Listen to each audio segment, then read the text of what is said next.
আমার ঠিক পেছনে ভয়ঙ্কর ৩টি মূর্তি আছে।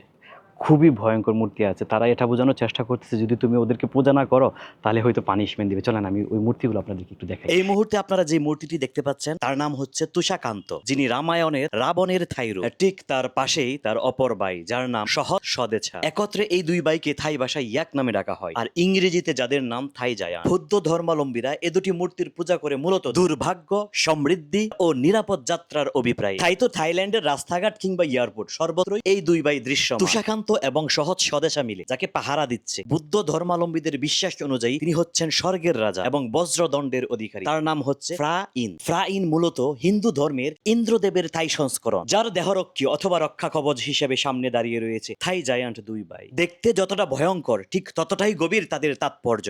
গাজরে সোনালী অলংকার, রঙিন মুখমণ্ডল, বিশাল চোখ আর কণ্ঠে যেন বজ্রধ্বনি। মুখভঙ্গি রাগান্বিত, যেন শত্রুকে ধ্বংস করতে সদা প্রস্তুত। হাতে থাকে একটি বিশাল গদা, যা শুধু যুদ্ধের প্রতীক নয়, সুরক্ষারও। যখন আপনি থাইল্যান্ডের এয়ারপোর্টে প্রবেশ করবেন অথবা কোনো মন্দিরে নয়তো কোনো রাজপ্রাসাদে, আপনার চোখে পড়বে দুই বিশাল আকৃতির মূর্তি। তারা যেন সমগ্র থাইল্যান্ডকেই রক্ষা করে চলেছে অনন্তকাল ধরে। আমি শুধু একা দেখবো না, দেখাবো আপনাদেরও। আজ হয়তো থাইল্যান্ড, কাল হয়তো অন্য কোথাও। আমার এই চলার পথ জানি এতটা সহজ হবে না, তবে আপনাদের ভালোবাসা পেলে এতটা কঠিনও হবে না। সৌন্দর্য আর উপাসনা এক কথা নয়। আমি মূলত থাইল্যান্ডের ধর্মীয় চিন্তাধারার সামান্য অংশ তুলে ধরার চেষ্টা করেছি মাত্র।